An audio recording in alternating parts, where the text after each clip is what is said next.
ছেলে হয়েছে, ছেলে হয়ে কুহা কুহা করে কান্না করছে, শয়তানে যেন ধরতে না পারে তার জন্য ভুয়ারি জাল লটকে দিয়েছে। কোথায়? গেটে, শয়তান ঢুকতে যেন না পারে।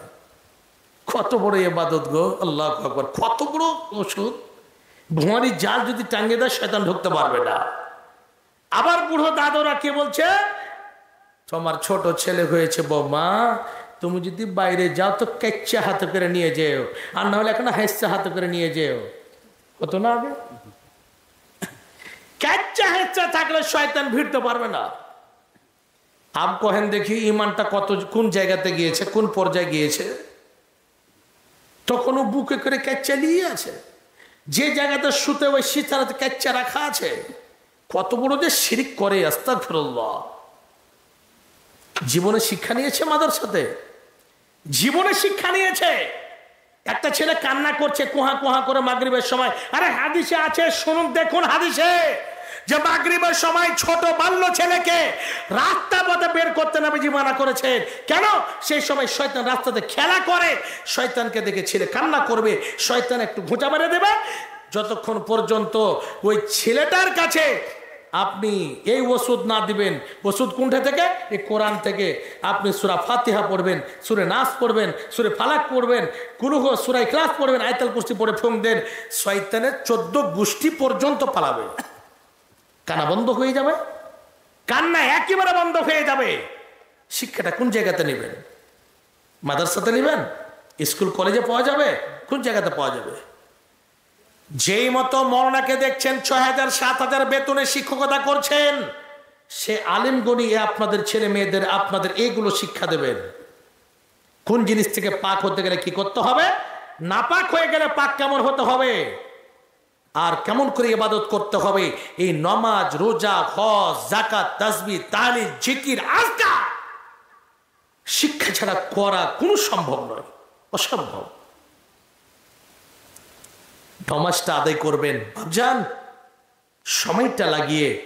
আল্লাহ বলছেন কাদ আফলাহাল মুমিনুন আল্লাযীনা হুম ফি সলাতিহিম খাশিউন।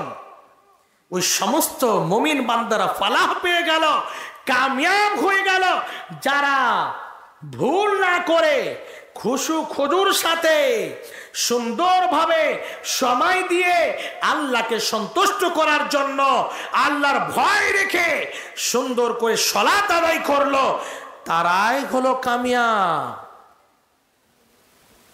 ভয় আছে নমাজে? ভয় নাই।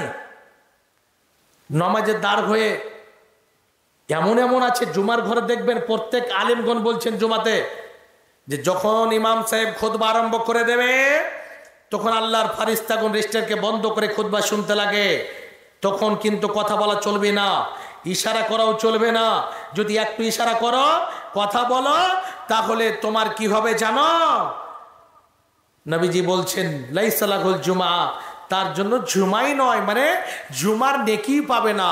তো দেখবেন কোনাতে বসে কোনো কথা যদি হয়, এদিকে খুতবা চলছে, ওদিকে হট না, হয় ও লাস্টে আসবে 12:30 পরে আসবে। এখন 12:15 খুতবা আরম্ভ হচ্ছে, 12:30 পরে আসবে, আর ও আগা কাতারে খারাপ হবে।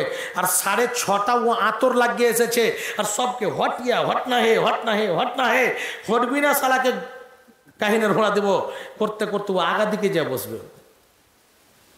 কত বড় নেকি কামাইলে ও, কত বড় মোত্তাকি পরহেজগার। যদি মোত্তাকি পরহেজগার তো প্রথমে উটের নেকিটা কেন নিতে পারলো না? প্রথমে এসে 2 রাকাত নামাজ পড়তেন, উট কোরবানি করার মতো নেকি পেতেন। দ্বিতীয়বার যে আসবে, ওর পরে পরে যে আসবে, একটা গাভী কোরবানি করে যত নেকি পাবে তত নেকি পাবে।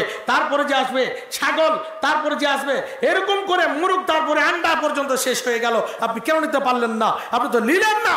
আপনি তো দোকানে বসে বসে আড্ডা পিটেন, চায়ের দোকানে বসে বসে আড্ডা পিটেন। আর আড্ডা পিটার পরে যখন 12টা হলো, জুমা পড়তে যাবি না, হ্যাঁ ও হো হো আজকে জুমা বান্না ছাপড়াবার। 1 সপ্তাহ পরে ও ছাপ নিবে, তার জন্য নাম রেখেছে ছাপড়াবার। তাকে বলে 8 কি 8 দিনের নামাজ, 360 কি শুধু 2টা ঈদের নামাজ পড়বে। জি ঠাট কি, ঠাট কি মানে 5 ওয়াক্ত সালাত ঠাট ভাবে আদায় করবে।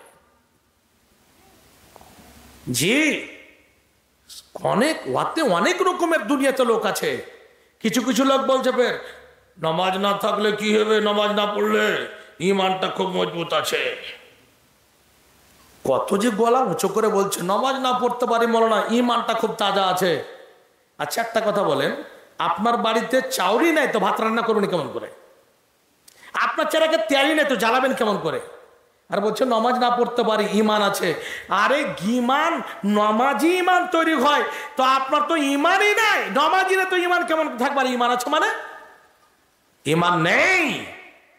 আপনাদের কাছে আমি বলি, সহি হাদিসে বর্ণনা এসেছে, ভাবছেন আমার চিন্তা করবেন, খাস করে মানুষ যখন কোনো বিপদে পড়ে বা কোনো গুনাহ করে, জুলুম করে, এই জায়গাতে কেমন করে আল্লাহ রাব্বুল আলামিন কোরআনের মধ্যে ঘোষণা করেছেন, ওয়াল্লাযীনা ইযা ফাআলু আও ফাহিশাতান আও যালামু। মানুষ যখন, কোনো মানুষ এমন গুনাহ করে বা নিজের নাফসের উপরে জুলুম করে, অত্যাচার করে, তখন সেই লোকটা কি করে? যাকারুল্লাহ ফাস্তাগফারু লিযুনুবিহিম। সেই লোকটা যখন আল্লাহর কাছে ক্ষমা নেওয়ার জন্য যায়, গুনাহ করেছে বা জুলুম করেছে বুঝতে পেরেছে, সঙ্গে সঙ্গে আল্লাহর কাছে যখন যাবে, আল্লাহ রাব্বুল আলামিন তাকে ক্ষমা করবেন। আল্লাহ তিনার ডাকে সাড়া দেবেন। আপনি গুনাহ করেছেন, অজান্তে গুনাহ হয়ে গিয়েছে বা জেনে গুনাহ করে নিয়েছে, একটু পরে বুঝতে পারছেন, ও বিরাট বড় গুনাহ করে নিয়েছি রে, এই গুনাহটা করতে হতো না, না না না ঠিক হয়নি। সঙ্গে সঙ্গে যান, আস্তাগফিরুল্লাহ, আল্লাহ জীবনে আর আমি গুনাহ করব না। আল্লাহ আমি অনেক গুনাহ করেছি, জীবনে আর আমি গুনাহ করব না। গুনাহ যদি করি আর আমি তোমার দরবারে খাস করে এইরকম করে জীবনে কোনোদিন আমি গুনাহ এই কথা বলবো যে আমি গুনাহ করবো না, ফের আবার গুনাহ করবো, গুনাহ করবো না, আবার গুনাহ করবো, এই মুখ নিয়ে আমি আসবো না। জীবনে আর আমি গুনাহ করবো না, যা করেছিলাম করেছি বা যা করেছি করেছি, আর আমি গুনাহ করবো না। তওবাতান নাসুহা, খালিস দিলে এইরকম নিয়ত নিয়ে, এইরকম মুখ নিয়ে, এইরকম খাস করে ইচ্ছা নিয়ে, অন্তর নিয়ে যদি আল্লাহর কাছে যান বা আমরা যদি যাই, অবশ্যই আল্লাহ রাব্বুল আলামিন আমাদের গুনাহ ক্ষমা করবেন। দুটো কথা বলে রাত প্রায় মোটামুটি অনেক হতে চলেছে, ইনশাআল্লাহ আমি বিদায় নেব। কেন যে ফজরের নামাজ যেন কাজা না হয়, এটা সব থেকে ভাইটাল জিনিস।